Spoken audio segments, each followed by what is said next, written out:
Daddy, have faith in God. Me no know about man.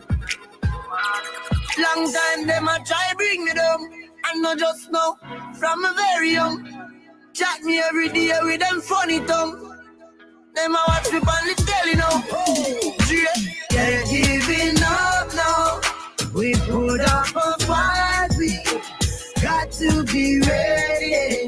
Cause time's getting tricky. Just said, don't you worry. No. I'll be in a hurry, Lord. We got to be ready. Cause time's getting tricky. So we pray. We are die, we are die, we pray, we are die, we pray, we are die.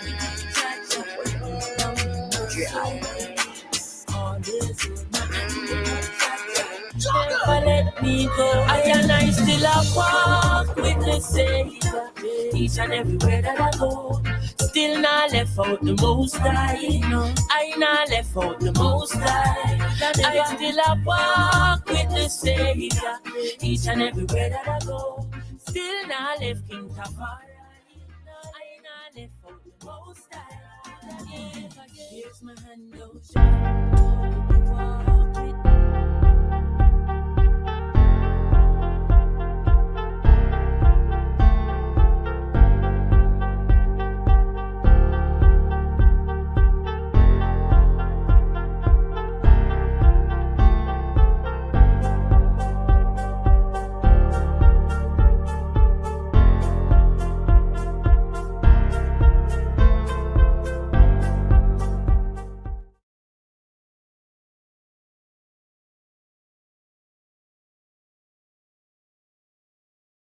Answer, because you are that, you are capable, you are gifted, and you are so unique. All of the things that you may hate about yourself are your strengths. It's okay to be soft. It's okay to be opinionated. It's okay to be different. And it's so okay to just be. The world awaits to receive you.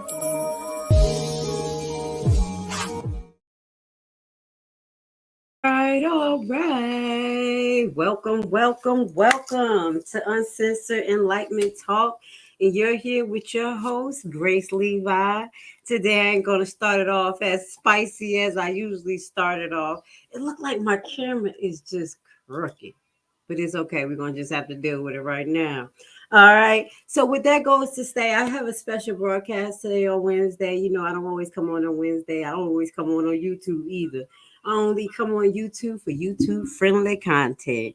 You already know if you want all the spicy, uncensored content, it's going to be located on Rumble, and also Big Chew. Those are our two home base. And that's where we get to be single, sexy, and free. I can just be me. Yeah.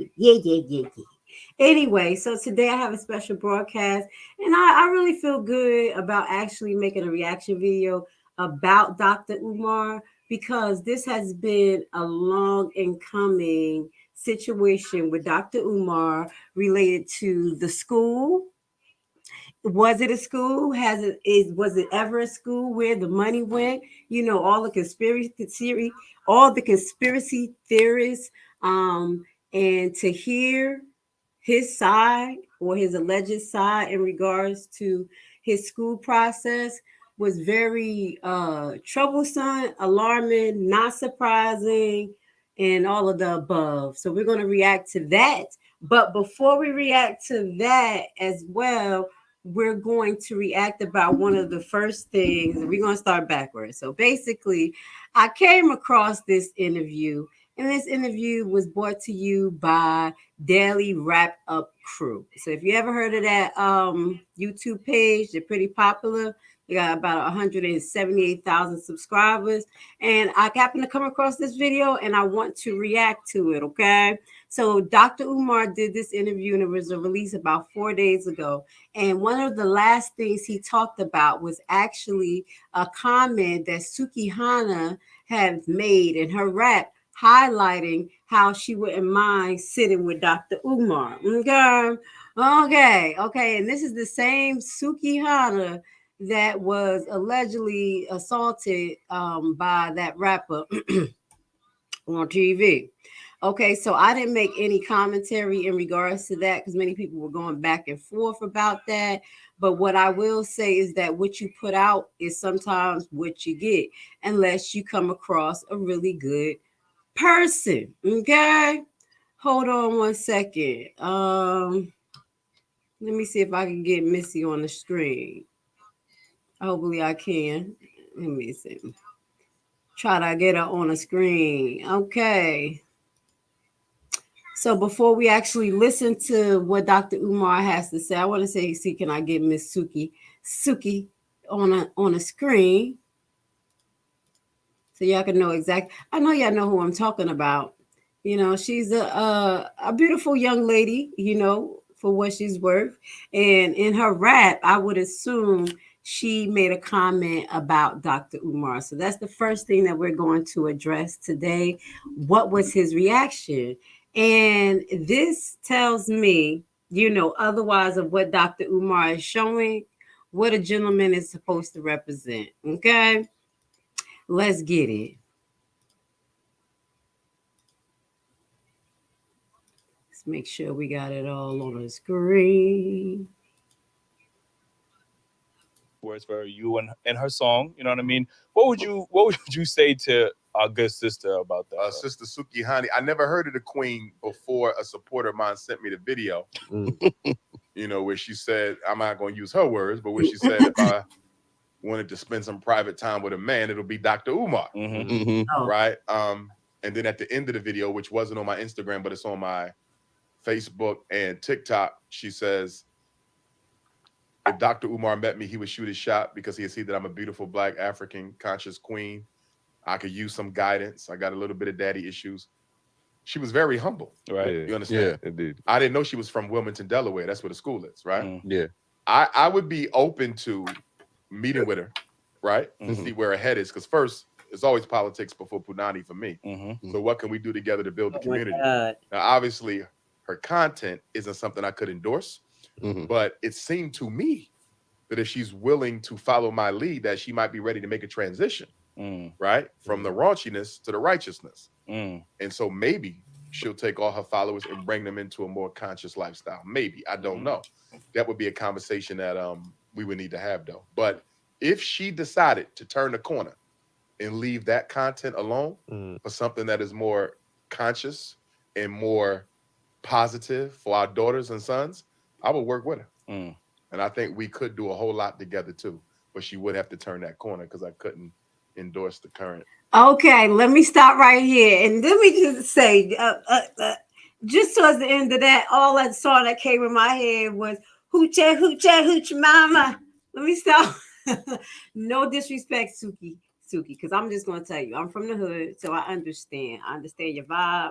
I don't understand the sexualism and, you know, some of the things that you like to put out there on Front Street. But what I will say is that I totally respect and love the actual approach that Dr. Umar gave to a certain extent, because he was over there trying to shoot his shot. First and foremost, Dr. Umar, let me find out you don't mind having a project chick. Let me. All right, I said I'm not gonna act up because I'm gonna be very sophisticated. I got, you know, I'm all, you know, I got my Hebrew sister cap on. You know, I'm just trying to, you know, be humble. Okay, so I'm a chill. But Dr. Umar, that's what you made me think of because I'm from the hood just like you. So it looked like Dr. Umar tried to shoot his shot at actually shoot Sukihana, saying that she want to clean herself up and learn some more about herself and love herself unconditionally without having to show all of these. It looked like Dr. Umar want to give us some play. So we're going to keep our eyes open for that situation. But that caught me off guard at the last minute. They saved the best for last on this interview. Okay, so Dr. Umar shoots his shot to Sukihana. How about that? He said, if you clean up, baby, you could join the camp of wives. Okay, I don't believe in all that, but I'm just saying I think he does. I think he really does. Okay, so now I want to get into actually one of the main topics of Dr. Umar and his building of the school. Now, I found this very, very interesting and important because it shows the severe dysfunction in the Black community. And I said it. I'm going to always say it because here you're either going to be enlightened or offended or both. Okay? Just take it and run with it. It's uncensored enlightenment talk. Everything I may say, you may not agree with, but it'll make you think. Okay? So, what was very troubling but not surprising was the ordeal that he actually went through all this time collecting money. Now, I'm not going to talk about the Pacific funds.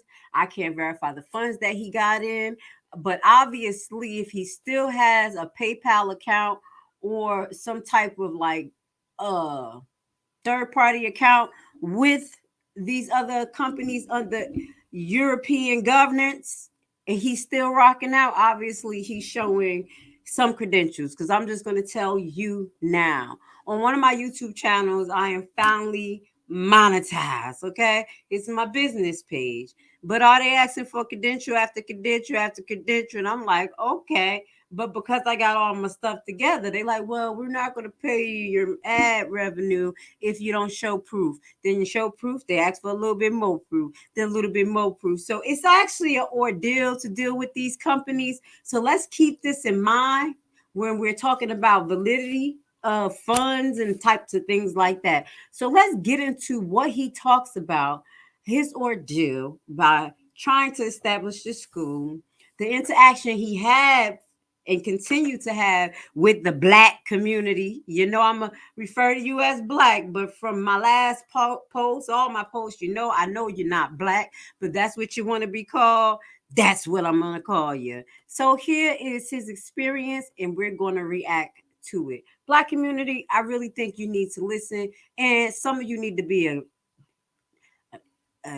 God darn ashamed of yourself. I'm trying not to say curses tonight, but you should be ashamed of yourself, of your behavior, okay? Because the question is, what are you actually doing? Let's go. The idea began to take form in 2014 when an associate of mine gave me a phone call and told me that the historic HBCU St. Paul's College was for sale in Lawrenceville, Virginia.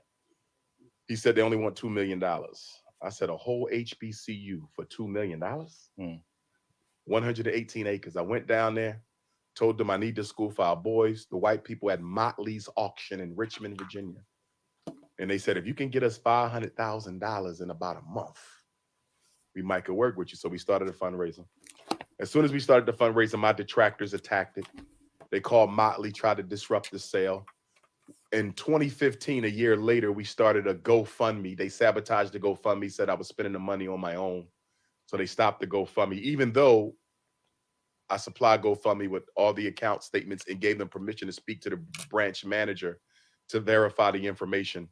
GoFundMe didn't even check it out because they wanted to shut me down. And let's highlight that GoFundMe allegedly have a trend of doing stuff like this.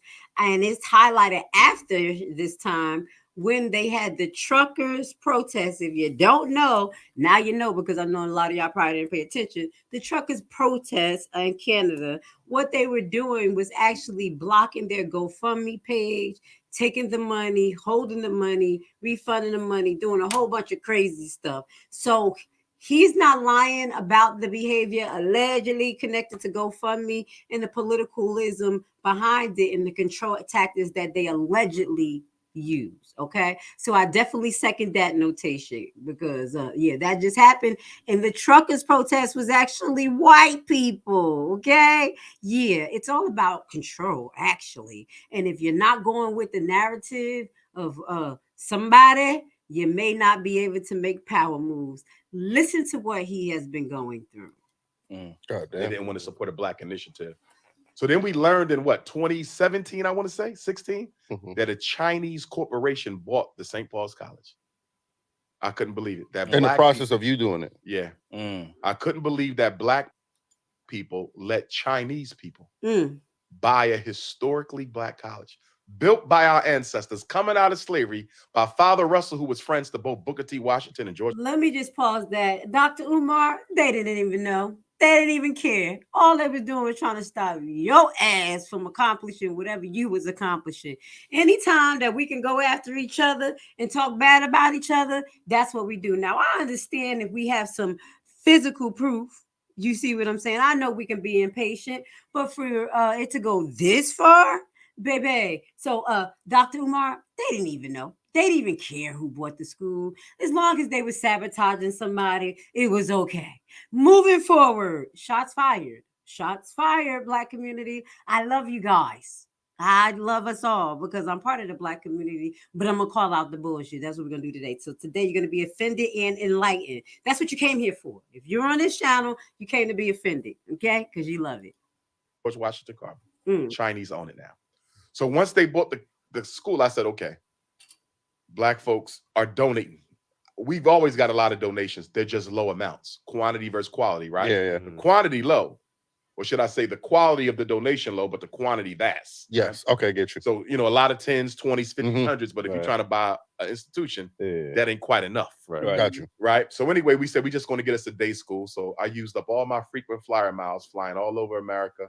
I thought the school was going to be in Detroit because Detroit had a couple Catholic schools in great shape. Now, before he talks about the Catholic school ordeal, what I will say is that, again, I'm not making this commentary in regards to anything about his spending. I don't know how the books is kept because, to consistently talk about $500,000 was actually became the budget for all these years. It was a little bit, but I'm just going to respect that he got the job done. Okay. I'm going to call it out, but we're going to listen a little bit more. I'm jumping ahead. I don't want y'all to think I'm biased, okay? I'm going to call out the stuff, but I just want, to highlight that. Shape that we could afford. There was around the $300,000 mark. I said, we're going to end up in Detroit. Black city, I'm ready for Detroit. Roman Catholic Church wouldn't sell them to me. Then we had a school in Philly. Roman Catholic Church wouldn't sell it to me. Then we was going to lease a school in money-earning Mount Vernon, New York. Clean Catholic school. White man said, I got to call Rome. I said, listen to this specific part. This is how systems are controlled by the others, okay? And this is why we don't really have power, Black people. You say you're free, you're doing your thing. I'm free, I'm good. No, you're not, because you can't call shots like this. Anytime a Black man say anything that they don't want you to say, guess what's happening? Check cut. Apologize. You're in trouble. Okay. Now you have people trying to make bigger moves outside of the system to create their own, even though it's within the system. It's still purchasing property within the system, but not actually starting a charter school or, a public school or being, funded by the government. Because when you do a charter school, you have to follow by certain criteria and curriculum minimums to actually get the funding. So you still are governed, okay? This is why he went that route, people. So there's a difference between a charter school and an actually full-on Black-owned school. Now, I'm not going to say other people haven't done it. They didn't do it faster. That's why I say I know of another gentleman who allegedly started some schools. I don't know if they're charter, but I do know that they are Black holistic school foundations, allegedly. And what that goes to say, he did it in a series about 2 to 3 years. Now, as we're listening, the black ball is not just coming from the Black community. Allegedly, according to Dr. Umar, he says that the Roman Catholic Church, they had to call Rome. It was like they had to call a pope just for this one black man to get a school that's not connected to their grid. Somebody had to call the pope, allegedly. Nobody finds this a little alarming.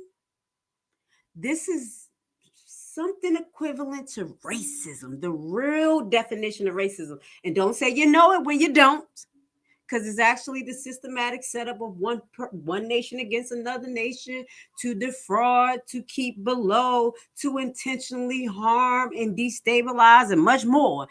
And that's dealing with finance, economics, and life. Just life, the problem of life, okay? That's what really racism is. So that don't sound I'm just kind of like asking some questions here. Okay. So he got you, and all other people who was hating on him. And then he went to the Catholic Church. Now I'm gonna dig the Catholic Church in the hole because I got kicked out twice in 2 Catholic schools, and now I understand why I'm not in the situation I'm in. Listen to this. I'm gonna explain to y'all how I got kicked out of 2 Catholic schools, and this is probably why I'm uncensored right now. You know, that's why it's hard for you to find me because they've been watching. Allegedly. Said what? He said I got to call Rome. I said you got to call the Vatican. He said yeah. Listen. I didn't know this. Wow. He said half the Catholic schools in America are still managed directly from the Vatican. That's crazy. Did y'all hear that? I didn't know that. Guess what else he told me? That the Roman Catholic Church is the 2nd largest owner of real estate on the planet Earth. White man told me this. Then next is Bill Gates. And guess what, Black people? It's not you. And that's why we're trying to do what we need to do to help buy the block back. We're not going to get into our sponsors right now. But baby, I just had to highlight that. So now you learned something new. I learned something new today too, because I didn't know they were the biggest property holders in the world. I did not know that. I thought it was the Queen. So somebody got a competition. And guess what? It ain't me and it ain't you. We ain't in the race. How about that? So he called me back. Rome said we can't give you the school. Right. The Roman Catholic Church refused me to lease the school in money earning Mount Vernon, New York. In other words, the school could have been open years ago, but we kept on getting sabotaged. Is that because? Do you feel because you are a Black man trying to purchase? Because I'm Dr. Umar. Yeah. Allegedly. So this is all alleged. We're reacting to allegedness. So don't take it to offense. We just both 2 sides to the game. So just listen to that, okay? What he's trying to, remember something Napoleon Bonaparte said during the Haitian Revolution. Okay, guys, you know, this is one of the best parts in the whole interview. Okay, I gotta come out and sound like a little bit of Haitian. Y'all know I'm Haitian invasion, American born, and I gotta represent. Yes, I am from the tribes. We are related, Black community, even though you don't want to admit it. So I get happy when they bring up the Haitian Revolution and what we had to do, and the reason why they don't want you to listen to a person like me. Dr. Umar know why. Person like me censor is the mind. Let's listen. When Napoleon said we got to crush the Saint-Lô Overture and Jean-Jacques Dessalines. Said, why are we going to crush the Haitians? One of his subordinates said, Commander, why are you so interested in destroying the Haitians? Why? Is it to prevent them from destroying our investment on the island? He said, nah. We must stop and crush the Haitian Revolution to forever prevent the march of Blacks forward into the world. Don't worry. I'm here for it, okay? They can't stop us all. I'm coming in. I'm creeping in like a water snake, okay? Tribal Levi, we're here to help, okay? Even if you don't want to hear what I got to say, you're going to hear it. You're going to hear me in your damn sleep, okay? Just like your ancestors used to listen to us, okay? Okay. Thank you, Dr. Umar, for bringing that up, because there's a reason why. It's the mind of being free no matter what we have to sacrifice. The Haitian Revolution wasn't about the Haitian Revolution. Than't you. It was about white supremacy. It's about freedom. They can't let me succeed because they don't know how far I will go. You see that? When white people see a fire, they put it out. You feel me? Who is this Black man coming up here who can afford to pay this type? What Black man is thinking about opening up a school for Black boys independently? Now, you might do LeBron James. So let me just clarify. It's not actually about being Haitian, Bayesian, the tribe of Judah, which is Black America. Wake up.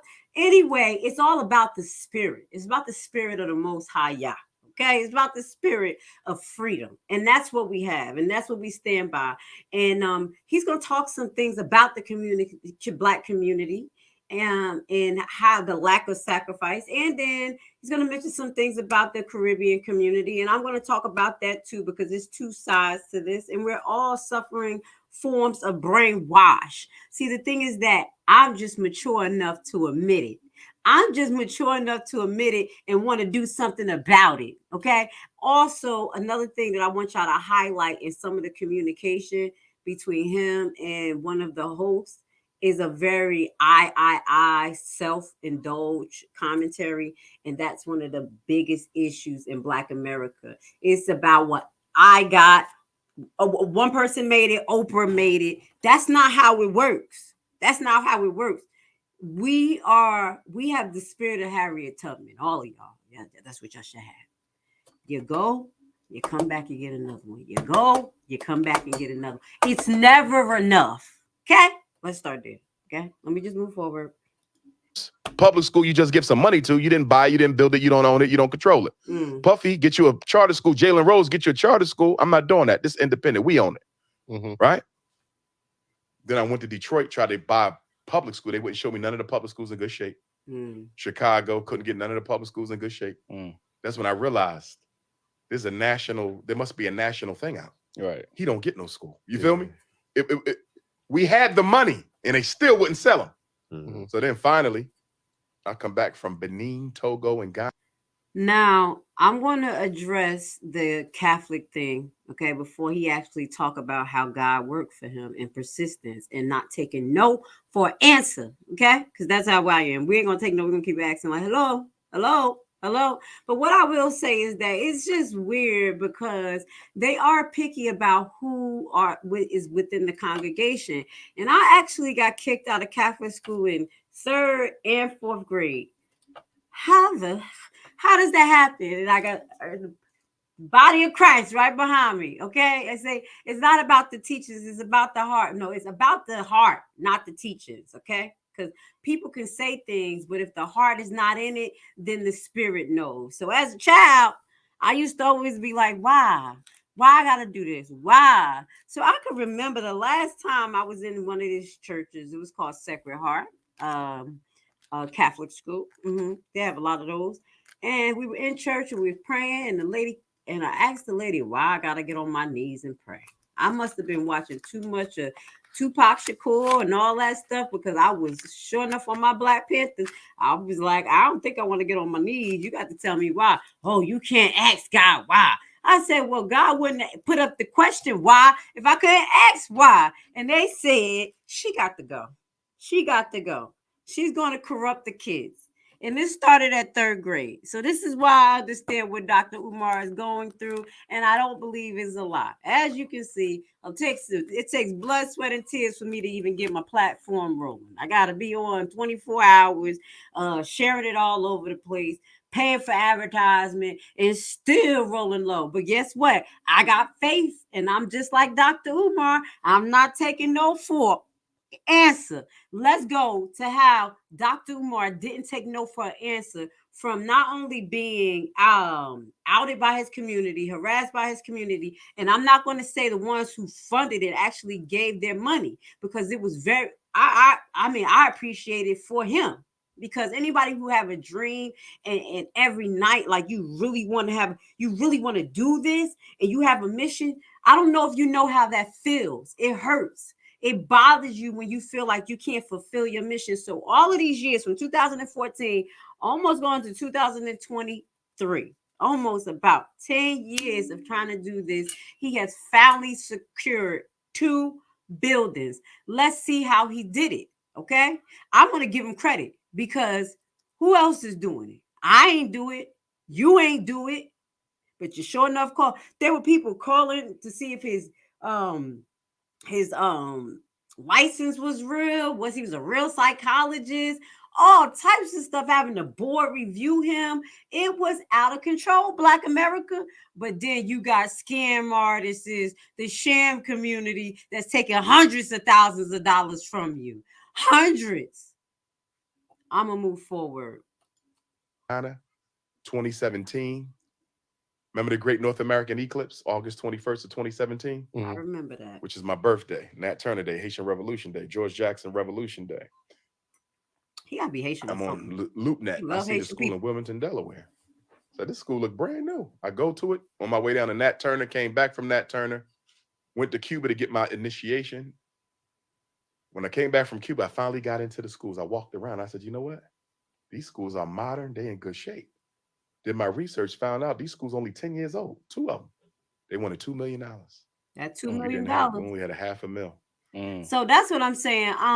Only thing I can really say is $500,000. He must have just kept it at that budget and then used some for traveling and everything. I just got to say. But guess what? That's what you got to do when you actually, that's part of trying to find your actual place and marketing yourself. So obviously he kept $500,000, enough to get to school. What you got, Black community? Not the ones who helped them, but the ones who were calling, trying to get this man put under the ground. Y'all should be ashamed. You should be damn ashamed of yourself, because ain't nobody making no videos on this. I'm gonna make the videos that y'all not doing. The ones I saw y'all ran down the ground. I just wait. I'm not gonna react to every single thing I see. I just wait till it conclude into something that's like a climax, and then you're gonna hear me talk about it. That's what you're gonna hear here. So let's go. This is a climax for me to him. I really appreciate what the hell he doing. But that was August and September of 17. We bought the school February of 19. So for 18 months, I stayed on them. Right. Can we get the school? Can we buy the school? Can we get the school? Buy the school? And then one day I said, can y'all sell it to us?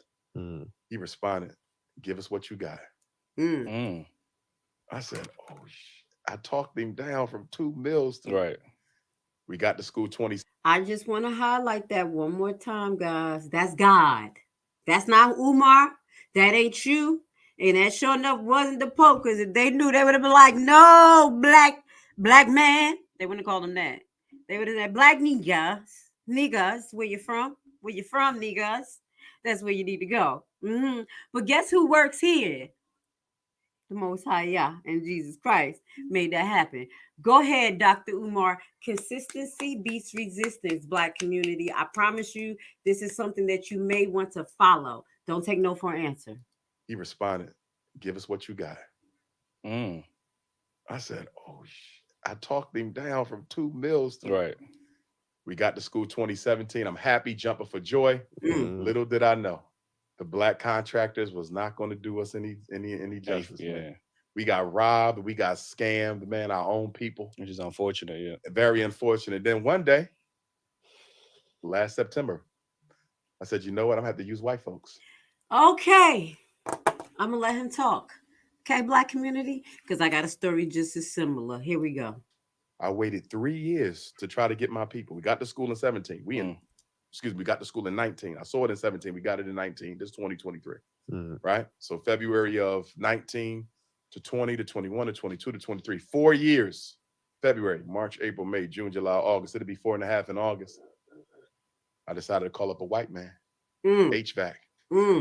He had both units on the roof in 2 days. Crane truck and everything. We already bought the units. We had them cut. I wish I had a sound effect for that. I just wish I had a sound effect. That's a damn shame, Black community. From 2017, he actually secured. 2017 to 2019, he was trying to negotiate. Secured the place in 2019. For the last 2 to 3 years, he has been trying to get Black-owned businesses to come. Now, I know he's not lying, because I catch a few of his lives, and he talks about, if you know any Black HVACs, if you know about this, send them down here, da-da-da. He talks about this, and guess what? He's getting shucked and jived,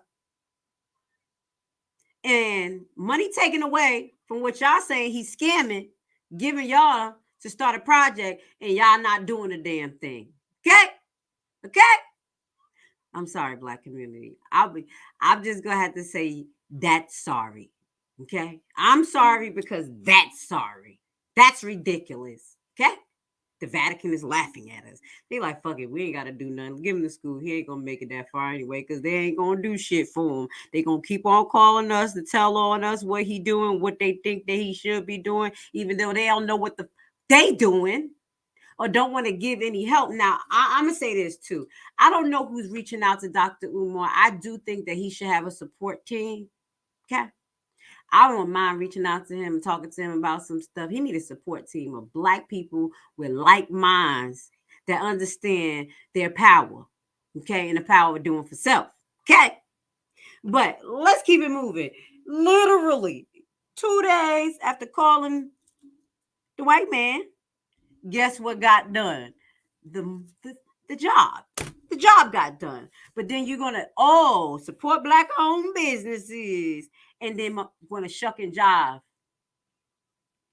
Okay, it's not all, but it's a good amount for me to be able to say this shit. How about that? You're going to be offended or you're going to be enlightened. Remember who you're talking to today. Remember who you're talking to. Grace Levi from the tribe of Levi. You know when you're around Haitian people, we offend you. You be offended, baby. Be offended. That's the man. And my grandma said, shut up. Shut up and listen. Shut up and listen. Okay. So they've been sitting for a year. Brand new. Sitting. Sitting. Because all the black HVACs tell me they're going to come do it. Never did it. So I called a white man to do it. How about that? He gets the units up right before the festival. I start scratching my head like, damn. Waiting on brothers for 3. This white man did this in 2 days. So then I asked the white man, I said, you know any plumbers? He said, I got a plumber for you. Boom. You electrician? I got him there. Boom. Security? Boom. Fire come? Boom, boom. Wednesday, I go to the school to get the final HVAC repairs done. HVAC is on. We got air. We got AC. You got to do some final stuff to get the inspection. Once that go through, we done. I got to call the city, find out what we got to do to get our certificate of occupancy because plumbing is repaired and inspected, HVAC repaired and inspected, fire, security repaired and inspected, everything. The only thing left is HVAC. And of course, we got to close up the holes and paint and do the floor. Let me just stop right here. Okay, Black community. Let's talk about some stuff before we move on because I know business and I know credentialing and I know what the Europeans be wanting in their system. I learned because I pay attention because I want to know how to maneuver. So one of the things is not only did the Black community or the contractors did not fulfill their obligations, but if they did fulfill their obligations, they had to be within good standing within the community that they work for. A lot of these systems are good old boy systems. So when you come with contractors who are not bound and certified or don't have good connects with the county, it holds up your actual progression. And the reason why I can talk about that is because I am a property investor and this is what I deal with. I deal with the governments of these different counties when I'm investing in tax liens and tax deeds. And I know how we can be held up in the process as well. But let's move forward. Another thing that I have noticed before we let him continue, me in my particular business as a tax lien investor, tax deed investor, I started this about 6 years ago. I'm just letting y'all know, okay? Because I got to talk about this. I started this about 6 years ago. I started to actually create like a learning-based program about 4 years ago, and I put it on Udemy. I said, let me see how this do. I do a 2-hour little shooby-dooby about how you do tax lien. And then I was noticing that my program was selling, but it was selling at a fraction of the value. Literally, they was cutting my prices to $9.99, and I had it for $40. Just $40. Okay, so I started to talk to him about some things like, hey, what the hell is going on? This, that, and the third. Not no stirring. But they said, hey, you got a great program. It's rated 4 stars, but something, tincture. Tincture. If you don't know what that means, to me, tincture means that your etiquette, your the way I come off, maybe my voice was not within their social norms to be pushed through the algorithm. Okay. So I said, hey, you know what? Since I know this method, I'm successful. I know a lot. I know how to research law. I can help people with real estate. I love it. Let me create my own program outside of there or on my own platform. Okay. So I did it. I pulled it off. I got a 14-hour program, teaching people how to invest in tax liens and tax deeds, law, deed review, title search, all that good stuff. Okay. But when I started to market it, I was marketed to the Black community. It was called Buy the Block Back. Let's buy the block back.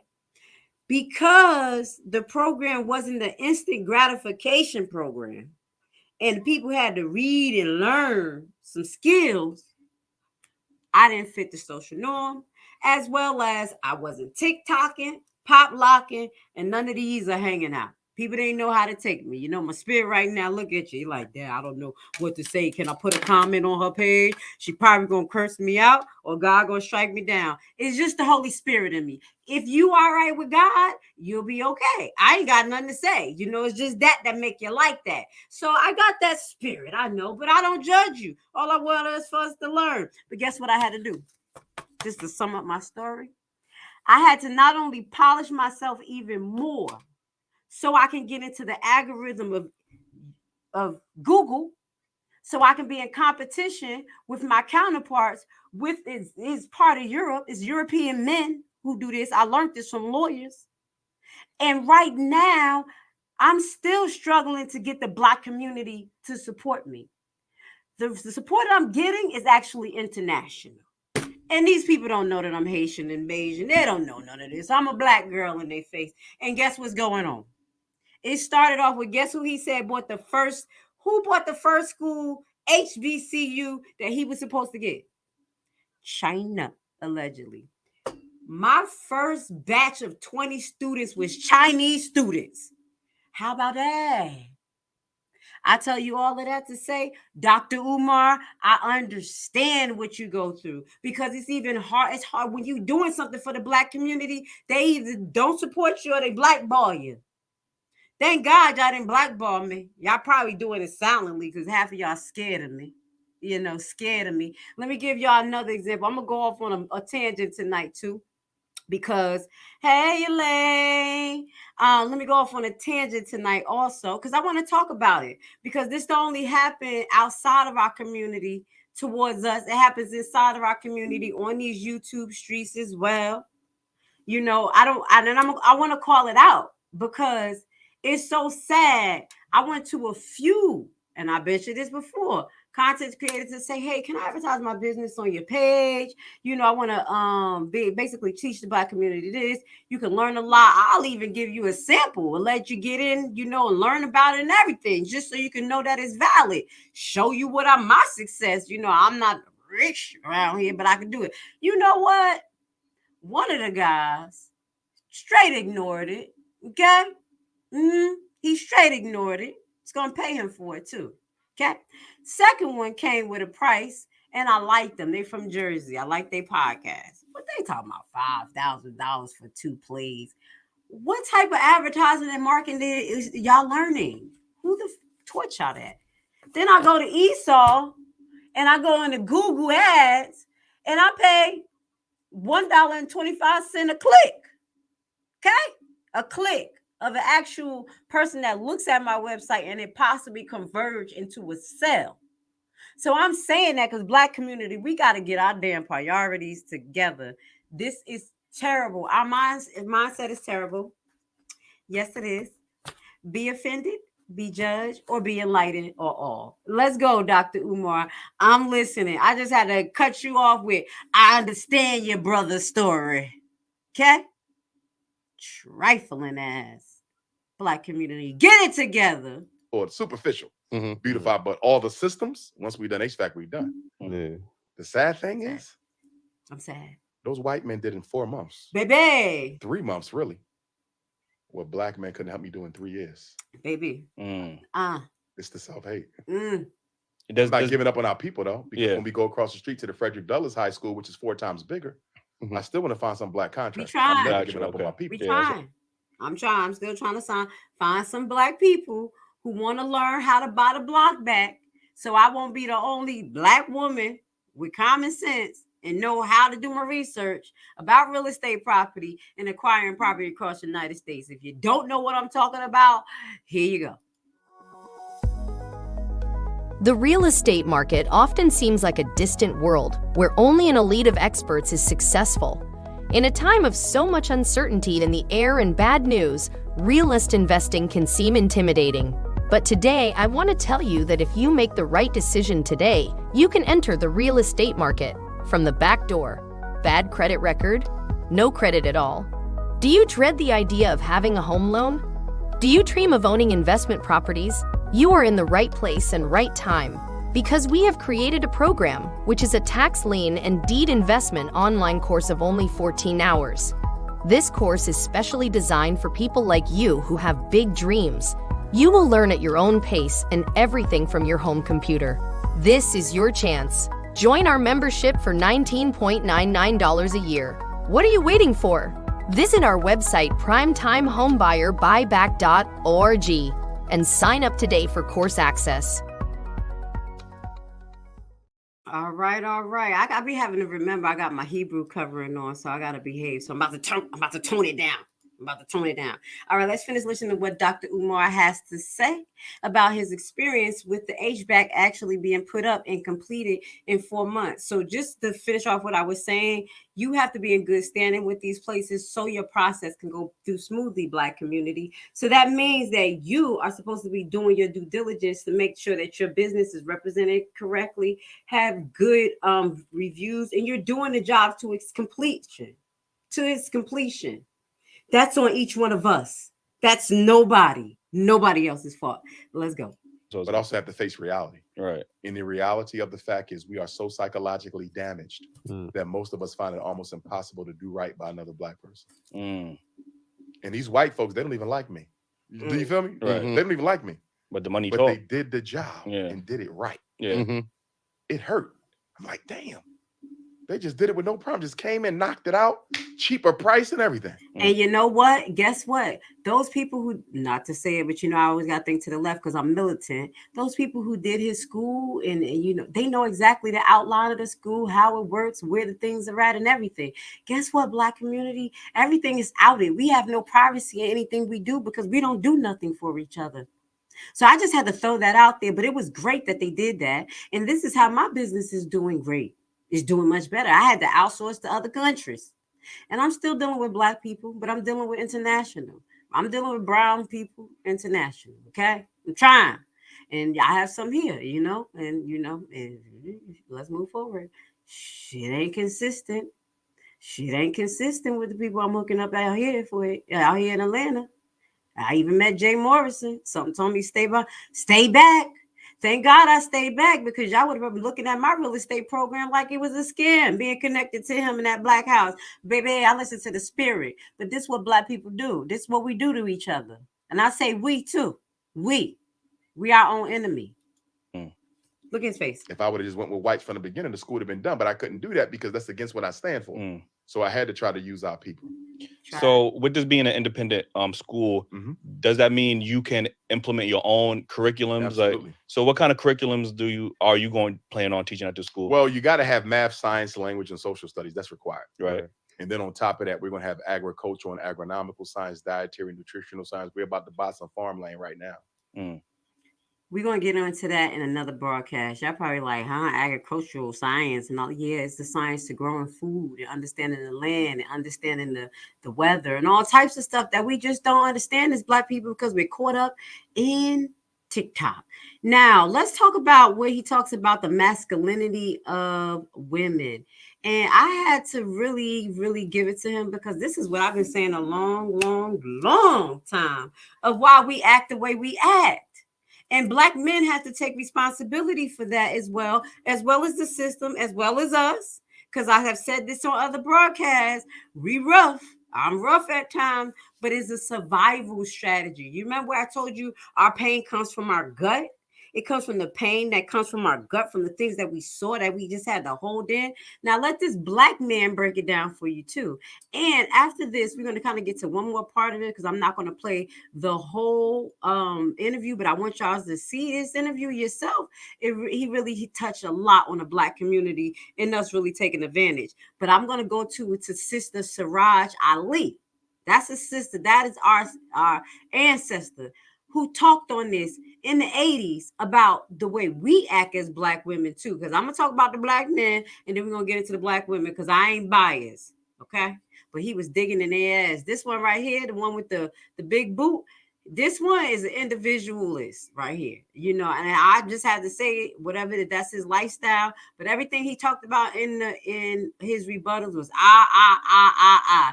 And if you keep talking about I, you're gonna find yourself by yourself. Okay, that's not how we unite and survive. So I'm just gonna tell you that I mentality is the death of us and the extinction. Okay, yeah, gotta speak it. And I'm telling you, black men are responsible for her being masculine because we have not helped her raise them children. I am and not. when I say help them raise them children, I don't mean you as the stepdad. No, yeah. I mean you as an active member in the community where we go to every single parent black mother and say, how many sons you got? 2? How many sons you got? 2? Well, guess what? That's your son's big brother. That's your son's big brother. He taking them to school. He doing the homework. He gonna spend a couple hours with them every Saturday. He got his own kids too, but he gonna make time for you.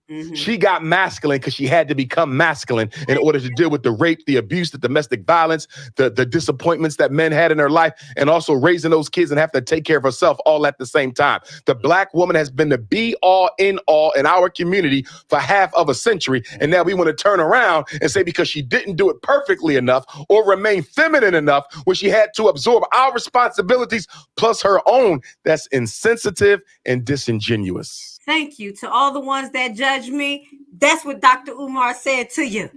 Okay? To all the ones that judge me, you can't understand my soul, feel some type of way when I talk, feel judged. That's why, okay? Been having to do it since, I don't know, like since my ancestors. Like I feel it through my ancestors. I feel it through my DNA. Came in this world, no kids, father. Hey, whose fault is that? It's mine.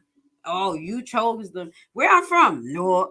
How many productive black men is in Newark? What example have they shown us? And my mama and my daddy got to take responsibility because the daddy wasn't there and the mama trying to do her thing. Well, my mother wasn't running the street. She was working and still trying to do her thing. You know, it's a severe disconnect in the black community. And there's some things that we really have to take a responsibility of on both sides.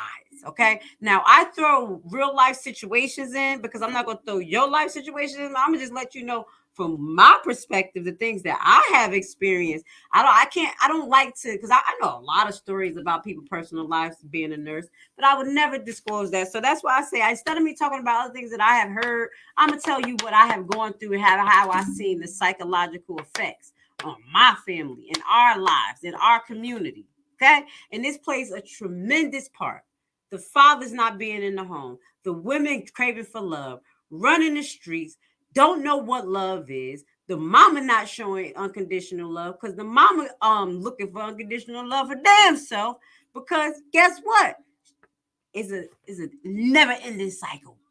Since we've been enslaved here, definitely here in America, these values that is set upon the nations of Judah, okay, the descendants of slaves, is directly reflected to the American slavery. Okay, even when we were in chains in the Arab slave trade and other slave trades, we kept our family together. Please learn your history if you consider yourself to be a descendant of slaves. Okay, if you don't know, just a short breakdown. Moses got out of Egypt with the slaves. We are the slaves, okay? He went through the wilderness with the slaves. We are the slaves. Go look up the book of Japheth. It talks about the wilderness and all the years of traveling and all the nations that we came across and how they actually set up shop with each other to bring us down because they couldn't really understand how we were defeating them, okay? Let me tell you a great story before we move on, okay? We were defeating them by our grace, our faith in God. We ain't have nothing. Moses just had a rod. We were in the wilderness. We were in the sand. We was in literally like Saudi Arabia, walking from Egypt. Egypt is in Africa. Sand. No sun. No shade. God covered us, okay? We got caught up a little bit later in the Arab slave trade for about 700 years. That's something that you don't know about, but black people, you need to look it up. My Muslims, okay? After that, the Congo and stuff started making some money. All these African kings and stuff. They were seeing that no matter where we were captive or where we was exiled from, we were making it. We were royalty, okay? Slaves. We're going to go down this. We're going to talk about it because I know I'm going to go down and talk shit about y'all, but I'm going to tell you how royal you were. You were not only priests, we were not only priests like Levi, you were engineers, architects, you were painters, you were designers. Everything that you believe you are now and the things that you do with ease, your ancestors was that. So let me just make sure I'm not mute. Okay, because sometimes I get in, I'll be mute. Okay. That's what you feel like greatness. Yeah, you're royalty. But you sure enough don't act like royalty. So if you go into the book of Deuteronomy and start to talk about how your ego got your ass in trouble, okay? And that include us, the tribes of Levi, Benjamin, everybody is a story about all of us. We all messed up, and the other nations, okay? So with that goes to say, Black America, we got a lot of learning to do about our actual mindset and where it came from. That's what I'm really getting at. This mindset has been set in us for years of captivity. And I think you guys need to wake the hell up, because another thing he's going to talk about, the black vote. The black vote. And somebody left when I talking about something. If I don't vote, I shouldn't talk. Baby, even when you vote, y'all motherfucking words don't mean nothing. You haven't got nothing. Nothing from nothing, leave nothing. So let Miss Dr. Umar finish his statement, and then we're going to go in and talk about the black vote. But we are talking about how women became so hard, which is directly related to our enslavement in the men's position and the women's position. When we got to America, or when y'all tribes got to America, that's when they put the mental chains on. That's why they don't want you to talk to somebody like me, because I never really got the mental chains too much. Like it wasn't beat into generation in Haitian people. So we still got this strong sense of freedom. And I know you guys have it, but it's about how you apply it.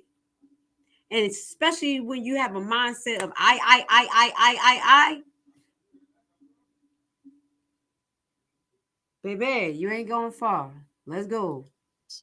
I don't believe so. Yeah, I can't. I mean, I guess I do understand. I understand what you're saying. Now, this is the guy that talk about Listen to him. I'm not taking you nothing have back from yet that. to tell me something that we've done systemically to combat that. What you do, black man? Because you keep saying me and her. I don't care about me and her. But there's plenty women and men. Women and men as a group in the community.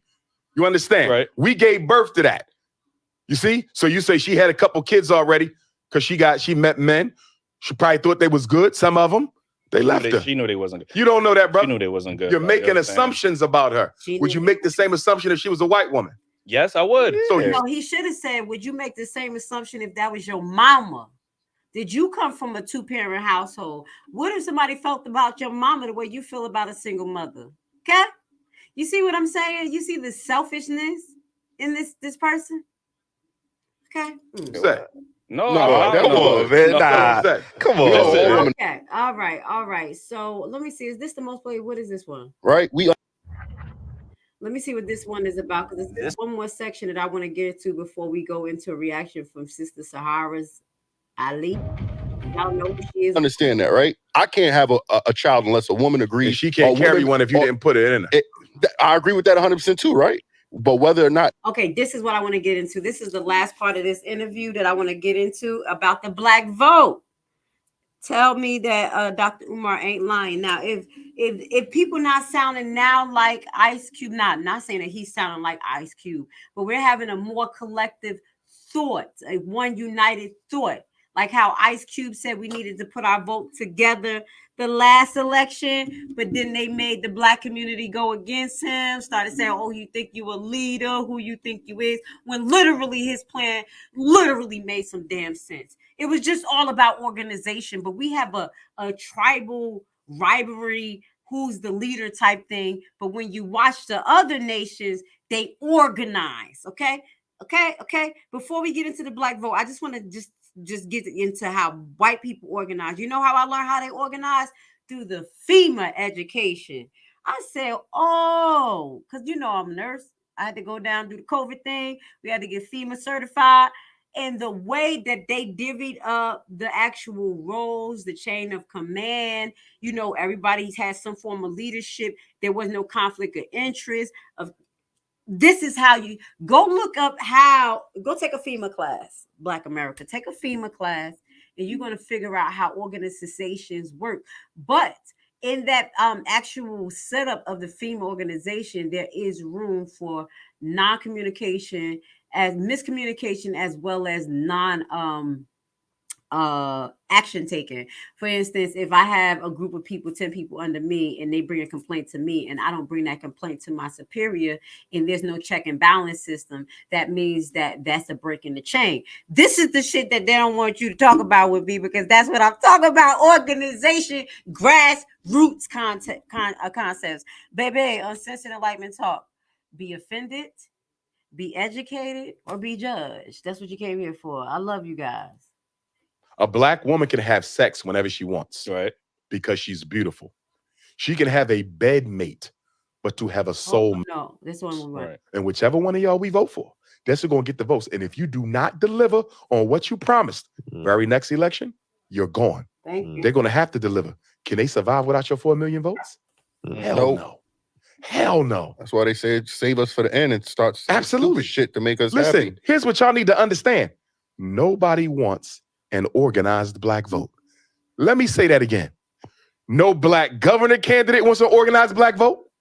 No black U.S. Senate candidate. No black U.S. rep. No state rep, state senator, city council. Nobody, black or white, in politics wants an organized black vote. You want to know why? Because you now got the power to hold them accountable. Thank you. If we was organized, your mayor would have to go to war with the police department on our behalf. Well, we're going to start right there, because guess what black people do? We give them a vote. We vote just to, play their little game. And then we beg them for justice. We beg and we wait and see if somebody's going to prosecute, if that person's going to actually keep their job. We've been having the same people in the front line, like Sharp James, Reverend Al Sharpton, and all these people. And it has not been really progression for a great amount of black people. I don't care what you say. Looking good doesn't mean that you're fucking doing good. I've seen drug dealers who literally hustle for 4, 5, 6, 7 days straight, don't sleep, don't eat, go downtown Newark, buy 5 days worth of Swayze clothes, got that money, take one shower and look good for a week, pull all the chicks and do it again. That's life.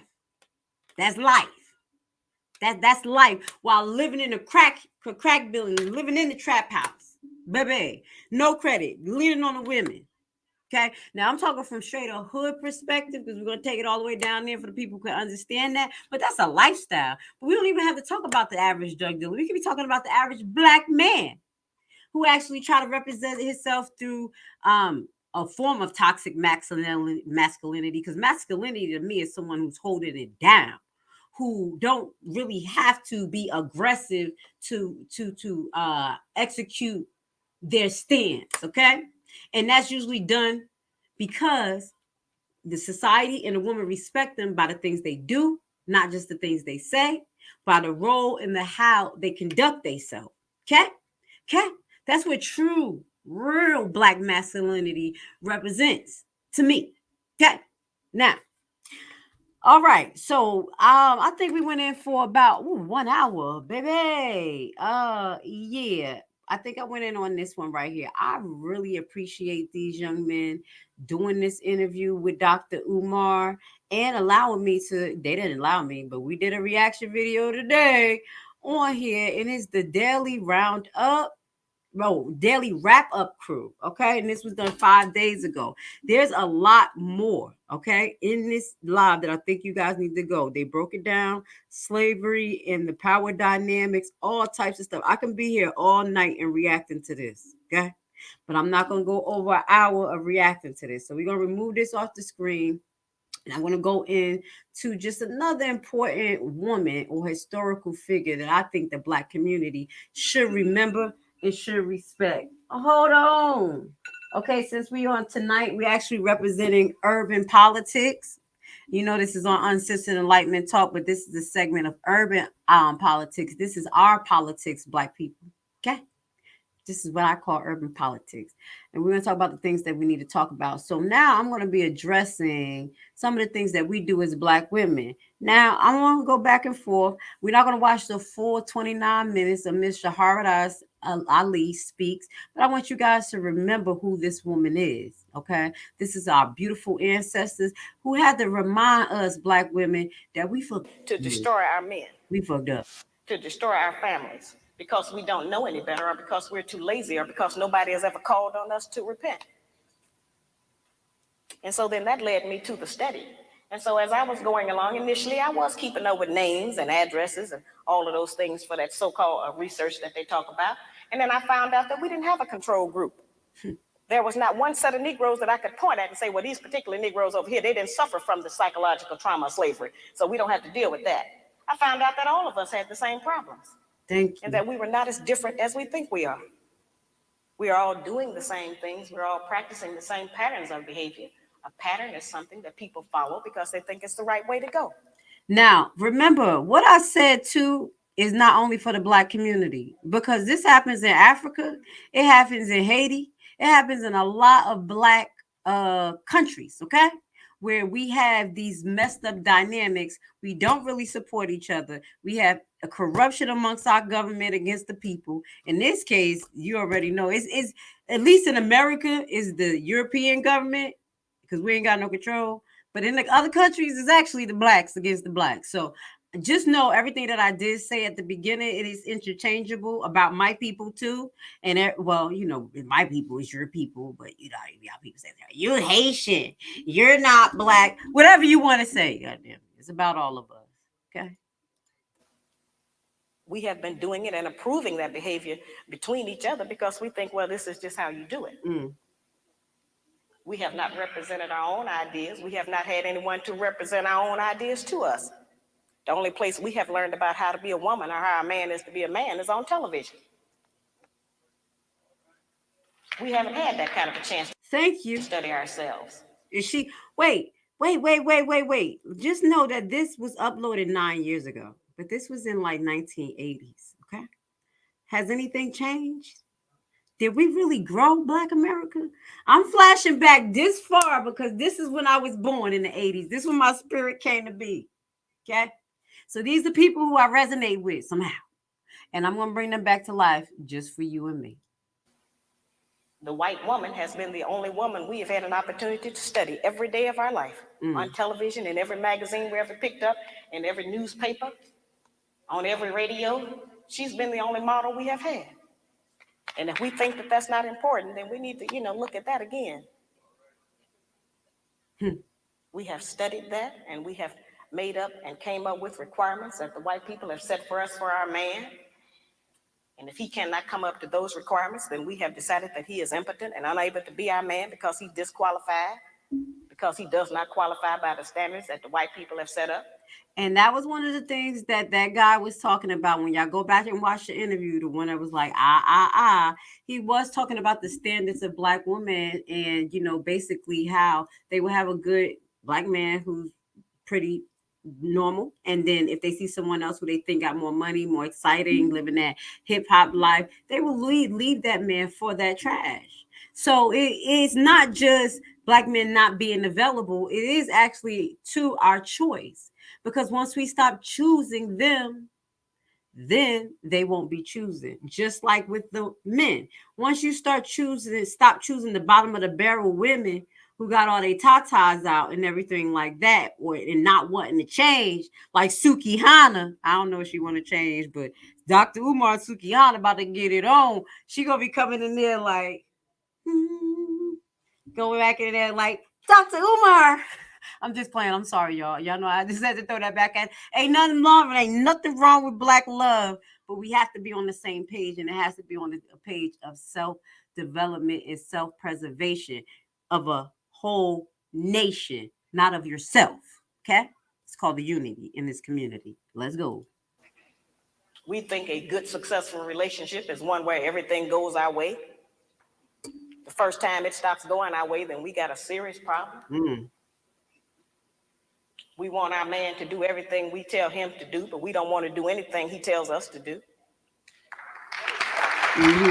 And I will say I agree with that to a certain extent.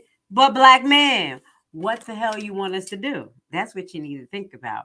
Where is your mindset at? Where is your mindset? Do you want us to be selling drugs with you? Do you want us to be doing a little heist with you, or do little? Do you want us to secure a life that we're not happy? Meaning, I was on a call. I was on the Clubhouse call, and there were men who were literally upset with me because I said, I will date someone who's a doorman or work at a pizza place as long as they have inspiration or have a pathway and is moving forward to better their life. Because I'm not going to live mediocre. You see, she's a modern woman. All she wants is the money. No, I want to be first happy in this, realistically, in this inflated ass economy we call America, first and foremost. That's first and foremost. Secondly, if I'm a striver and I love to do and be and grow, how the hell am I going to be happy with someone who just likes to just go to the pizza place, stir their shit, come back and watch TV?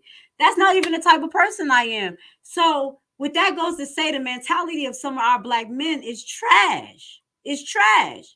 So you want me to follow you to nothing land to go get some breast implants because that's what you're seeing on TV and shit? Baby, moving forward. So I just had to readdress that. I love her. But baby, black man, I'm not following you to hell in hockey sticks. Okay? I'd rather do it by myself. Ask God to pick me up before I go down. Baby, help me. Because if I'm going to go down in flames, I'm going by myself.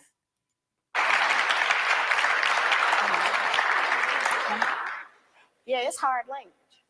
All right. And all of our so-called educated class together have never come up with an agenda that brought the people together to try to improve their condition like the Black Man's Guide. The next part, she goes into responsibility. We're just going to get into responsibility as well. She has a lot of parts to this video. It's 29 minutes. We're not going to totally get into it. But let's get into responsibility. Okay? That's what we're going to have to sum up this broadcast in, because we want the Black community to build a little bit more, one, responsibility, integrity, and stop leaning on this system thinking that it's really going to help you, okay? That Black vote, go listen to that video, okay? Your Black vote has not done anything but got us, a lot of us, more locked up. A lot of us deprived even more. By not being collective and putting our power together, we have shit creeks without a paddle. So let's take responsibility. Let's go. See, we've never been examined, as I said. In the breakdown of every relationship, each party in the relationship shares one half the responsibility. That's 50% of the responsibility. Thank you. So yes, the Black man is 50% responsible for the breakdown of our relationships. And we are the other 50% half responsible for the breakdown of our relationships. Okay. And I ask Black women, if you do not want to accept 50% of the responsibility, what percentage do you accept, and how does that behavior manifest? And I guarantee you it's already in my book, because this lists the things that we do. We're going to get her We've book, just never y'all, seen it in print. and read it to you. We've never had it out front. We've never been busted. But now we have the equality we've been crying for. They're busted, and so are we. We both out there. We asked out, y'all. It's not a joke. This is in the 80s. I teach that slavery tampered with nature. When I say that slavery tampered with nature, I mean that a major rite of passage for every male mammal is to provide and protect for a female and her young. Now, certainly we know that the Black man has been denied that opportunity. He has not been allowed to qualify to protect his woman or provide for them. They have told us that the only provision that the Black man is qualified to give us is one of money. And we have made finance the major focus of our relationships with them. We have made the one thing that most of them don't even have be the criteria. We have been taught that if they do not give us money, that we are not to even allow them to be a father to their child. And I'm going to stop right there. Okay. I just got on a Black woman about that, because we have a strong drive for, we need money, we need to survive. And that's how society set us up. But we also have to keep in mind that Black women are fed up. So if we can't get love, We can't get honesty. You with different women. You get up and leave. We just like, fuck it. You just got to pay like you weigh. And I think that's why a lot of Black women have really pushed that narrative of being independent. You just pay like you weigh. I can handle this. Just go about your business. We need to keep that in mind, because the things that we seeking from them, like tender love and care, it seems to not be given. Now, let me give you an example. I know they say, oh, Black women, you're rough. You're rough. But honestly, human nature, I'm not saying that somebody punch you in the face, you give them a hug. But when you handle a rougher situation with love and consistency and wholeheartedness, that person can do nothing but break down. Persistence beats resistance. We have years of trauma in our life as Black women. You have years, generational trauma as well in your life as Black men, which has made you feminine and made a little bit of us masculine. This is why, as a woman, I have been more understanding dealing with Black men who are emotional and trying to make them realize I understand you. But baby, we ain't gonna about to do this emotional thing on both sides. There's a role that you have to play and then a role that I have to play. So instead of me like, oh my God, why the fuck you being so sensitive? This don't make no damn sense because I'm Haitian. Okay, Haitian people, we just you know, I grew up. I come and say, hey, I understand. You know, we have to come from love and understanding, but then we have to think from a non-emotional predicament. We got to systematically approach this so we can play chess. So if our Black men kind of take on what I'm talking about, my role, the way I think, and then I take on a little bit of the sensitivity, us is when we take on the sensitivity, we may be able to meet in the middle and respect where we're both at, and then help the community move forward. And maybe we can reallocate those gender roles. Does that make sense? Does that make sense? We're taught that if he does not give us money, then he is not qualified to tell us what to do. We have been taught that if he does not give us money, that he doesn't have any rights in the home. It's whoever is making the money who has the rights. That's not our system. The Black man provides more in a Black home than just financial support. He provides direction, right, guidance, good one, gratification, great, fulfillment, and discipline for our children. And where is any other Black men doing that? If it is, put a like in the comments, say I am. Like you want to hear what she said? Because if we don't want just money, the Black man supposed to do this. Guidance, gratification, fulfillment, and discipline for our children. And that was one of the things Dr. Umar kept asking the Black men in those interviews. What are you doing for the community? What are you doing for the community? One thing that I wish he would have highlighted was the statistics that statistically Black women are in the community more than Black men, and he knows it. So Black men, what are you doing for the community? Seriously. And I do want to talk upon a community program too before we get up off of here, because I'm going to talk some shit. Because I have to give it. It is a Black man that tried and started a community-based program. But we have to not be half-assed, okay? I'm going to keep talking about it because this experience that I had with Jay Morris rings so many fucking bells is ridiculous. And I want to talk about his boy mentorship program that my son was in, okay? It's a whole bunch of bullshit. Those are the principles that are missing in our home today, which is why our children are savage in the streets. You know this back in the day. Check out the perv. We see those children out there sometimes acting wild and uncivilized and disrespectful because they don't respect anyone, because we didn't teach them any respect. We didn't know how. And a lot of times we look at them and we say, yeah, they're out there doing this, and we act like that they dropped down out of the sky. But those are our children. We birthed them up out of our womb. Thank you. They belong to us.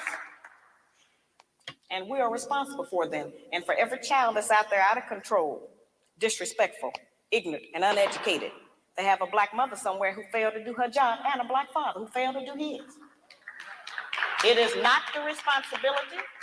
It is not the responsibility of the American government to raise our children. Thank you.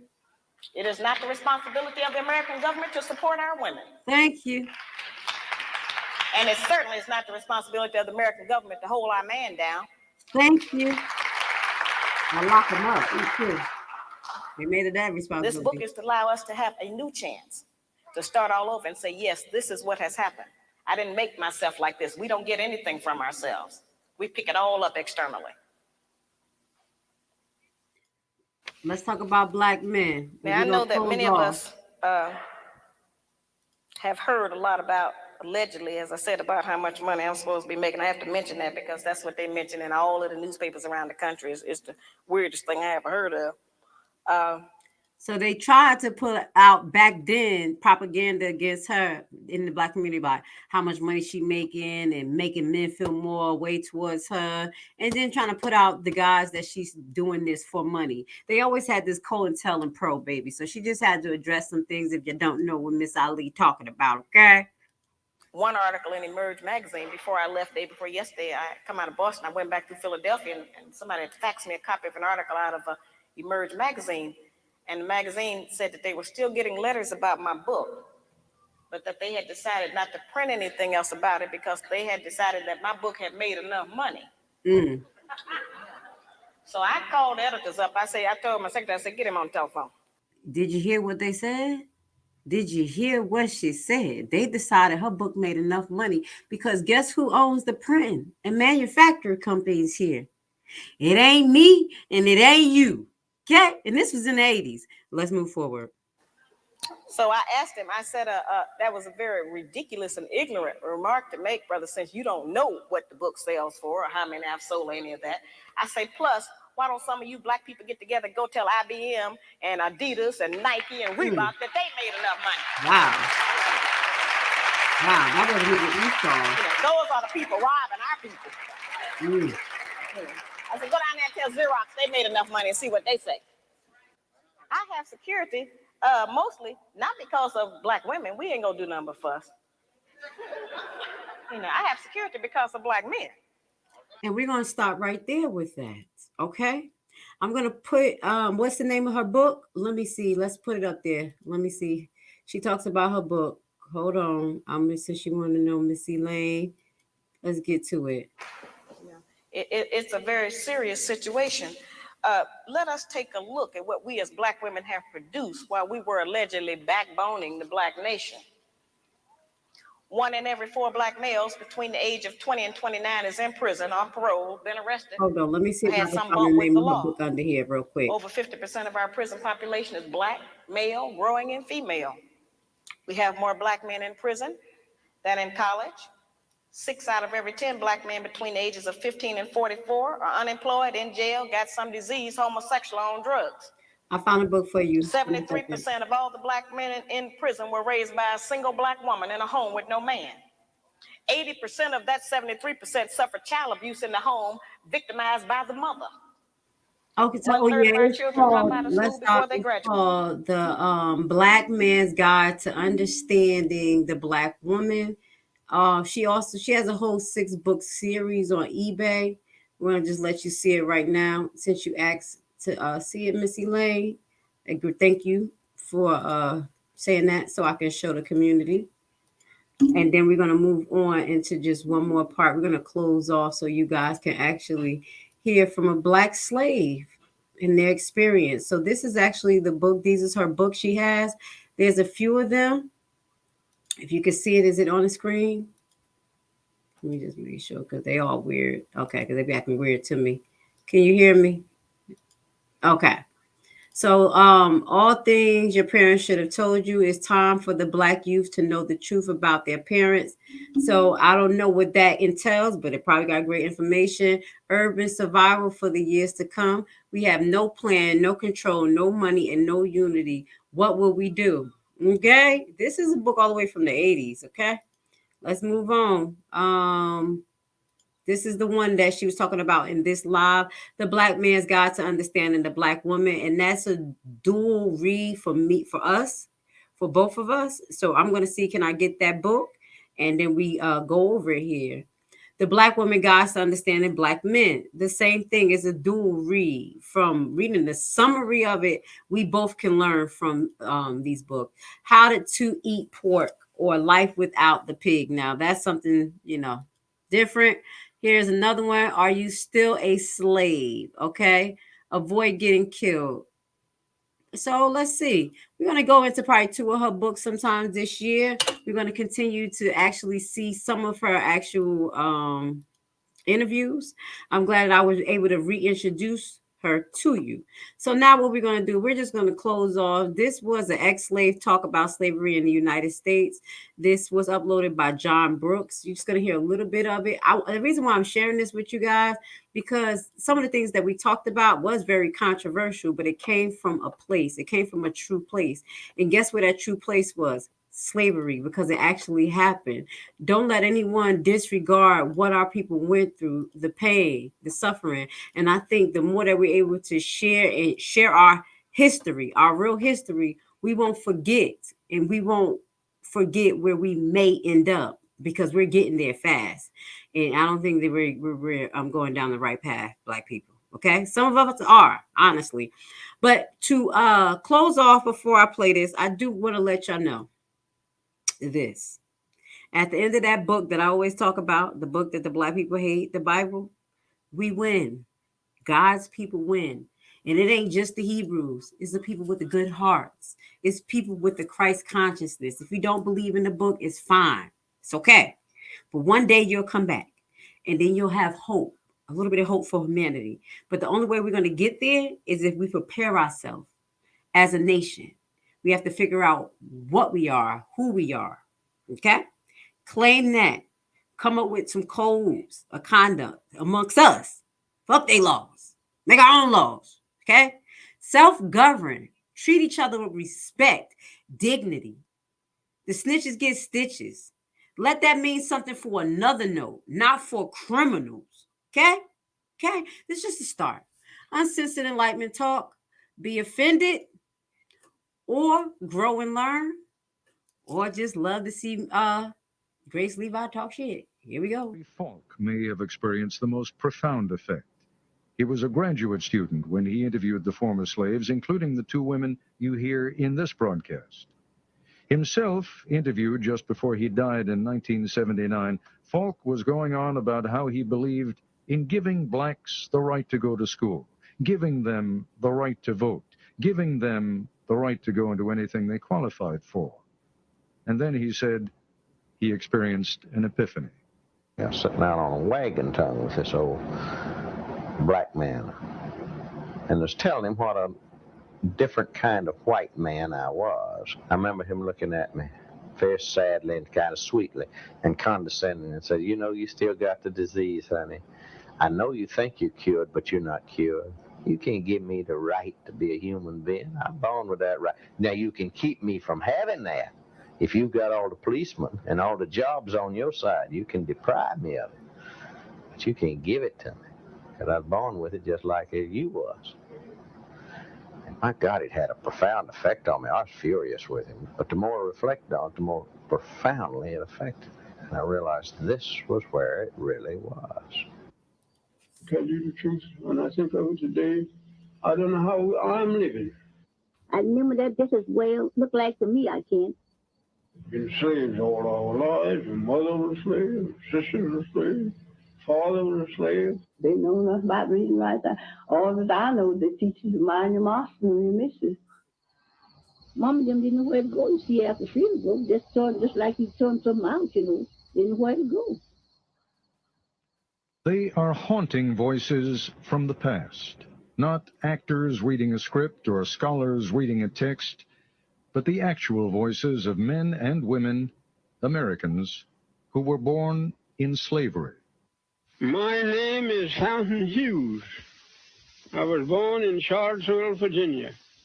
My grandfather belonged to Thomas Jefferson. My grandfather was 115 years old when he died. And now I am 101 years old. Wow. A lot of people didn't have no beds when they were slaves. You all slept on the floor. Patted here and patted down. Just like a lot of wild people. We didn't know nothing. Didn't like to look at no book. Harriet Smith, remembering what she saw as a small girl during the final days of the Civil War. We stood on that picket fence All day long, seeing them soldiers going back to Silent Zone, different places. Colored soldiers in droves. That's right along by our house. Our home is a two-story house. These recorded memories were among thousands of interviews done with ex-slaves in the 1930s and 40s. Can you remember slavery days very well? Of course, I remember all our white folks, and all the names of them, all the children. Call every one of the children's names. Who did you belong to? Jim Bunton, the baby boy.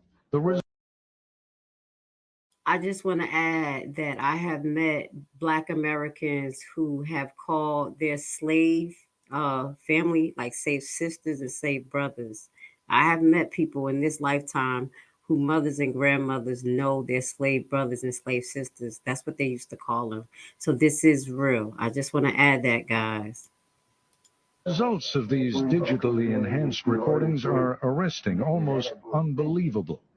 The idea of hearing the voices of actual slaves from the plantations of the Old South is as powerful, as startling, really, as if you could hear Abraham Lincoln or Robert E. Lee speak. Listen again to Fountain Hughes, who was born in 1848. We were slaves. We belonged to people. They sell us like they sell horses and cows and hogs and all like that. Have an auction bench, and they put you up on the bench and bid on you, the same as bidding on cattle, you know. Much of what these three former slaves say may at first seem unremarkable. Much of what they say may surprise and upset, and their calm demeanor is at odds with the evil and violence we associate with slavery. Here is 91-year-old Texan Laura Smalley talking in the 1940s about the outcome of a tussle between two women, one black, one white, one slave, one mistress. The mistress tried to slap the slave, but the black woman pushed her into a chair. Laura Smalley was a girl at the time, but she remembers vividly what happened to the black woman when the master came home. Well, they taken that old woman, poor old woman, cat in the peach orchard and whipped her.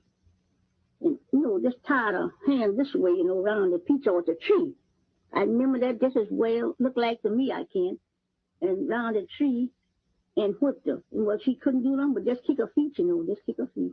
But it just had her clothes off down to her waist, Just didn't have her plumb naked, but they had her clothes down to her waist. And every now and then they'd whip her, and then snuff the pipe out on her, snuff pipe out on her. The embers in the pipe. Where you ever see the pipe smoking? Blow them out on her? Mm-hmm. Good Lord. Mm-hmm. The plantation on which Smalley was a slave sounds brutal. She recalls scrambling with other children for food from a huge wooden tray, like a hog trough. All of them, would get around that tray with spoons and eat, sit like mush or soup or something like that. And all them children get around there and just eat. Fountain Hughes tells his interviewer about the relentless round of work for him on a Virginia plantation. Night never comes out. You had nothing to do. Time to cut tobacco. If they want you to cut all night long out in the field, you cut. And if they want you to hang all night long, you hang tobacco. It didn't matter about your tired, being tired, you're afraid to say you're tired. It was cotton, not tobacco, that solidified slavery, though. The invention of the cotton gin at the end of the 18th century made its processing easy, but the crop still needed enormous amounts of unskilled labor. Control of the slave and his labor through laws and regulations became paramount. Fountain Hughes talks about one of those controls, the pass system. Now, I couldn't go from here across the street, or I couldn't go to nobody's house without I have a note or something from my master. And if I had that pass, that was what we call a pass. If I had that pass, I could go wherever he sent me, and I'd have to be back. Whoever he sent me to, they'd give me another pass, and I'd bring that back, so to show how long. Even emancipation didn't truly free the slaves. Freedom freed slaves for more travail. The end of the Civil War found many cast adrift without skills and no place to go. And the Yankees who freed them weren't always seen as benevolent liberators. I remember when the Yankees come along and took all the good horses and took all the, sold all the meat and flour and sugar and stuff out in the river and let it go down the river. And they know the people wouldn't have nothing to live on, but they done that. The ex-slaves left one hell for another, perhaps an even more dangerous one. No longer property, they didn't have the protections afforded property. When we were slaves, we couldn't do that, see? And then if we got free, we didn't know nothing to do. And my mother, she hunted places and bound us out for $1 a month. But we didn't have no property, we didn't have no home. We had nowhere, nothing. We didn't have nothing on it, just like the cattle, we just turned out and get along the best you could. In Texas, the slaves weren't told they were free until 2 months after the war ended. Smalley remembers that her masters gave the slaves a dinner, and then they were free. I don't know how the other side of the folks know freedom. We didn't know. They just thought, we're just feeding us, Some of them didn't know where to go. You see, after freedom, just like he turned something out, they didn't know where to go. But just where to stay. Didn't know where to go. Turn us out just like, you turn out cattle. In the narratives, the slaves used an interesting phrase for the end of slavery. They say, when the break came. Good times, easy times were not at hand. The trials for millions of black Americans didn't end in 1865. They continued. Laura Smalley and her family became sharecroppers. Harriet Smith's first husband was killed by whites during the Reconstruction, probably because of his political organizing. Fountain Hughes went north to Baltimore and worked at numerous jobs, including hauling manure. Not an enviable job, but it was the job of a free man. Answer.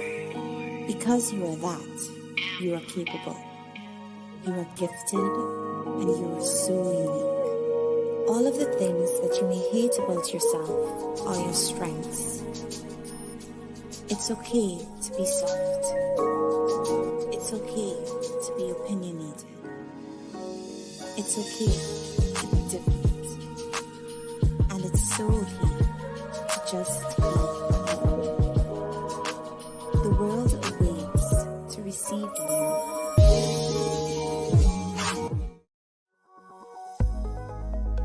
The real estate market often seems like a distant world where only an elite of experts is successful. In a time of so much uncertainty in the air and bad news, realist investing can seem intimidating. But today, I want to tell you that if you make the right decision today, you can enter the real estate market from the back door. Bad credit record? No credit at all. Do you dread the idea of having a home loan? Do you dream of owning investment properties? You are in the right place and right time because we have created a program which is a tax lien and deed investment online course of only 14 hours. This course is specially designed for people like you who have big dreams. You will learn at your own pace and everything from your home computer. This is your chance. Join our membership for $19.99 a year. What are you waiting for? Visit our website primetimehomebuyerBuyback.org and sign up today for course access.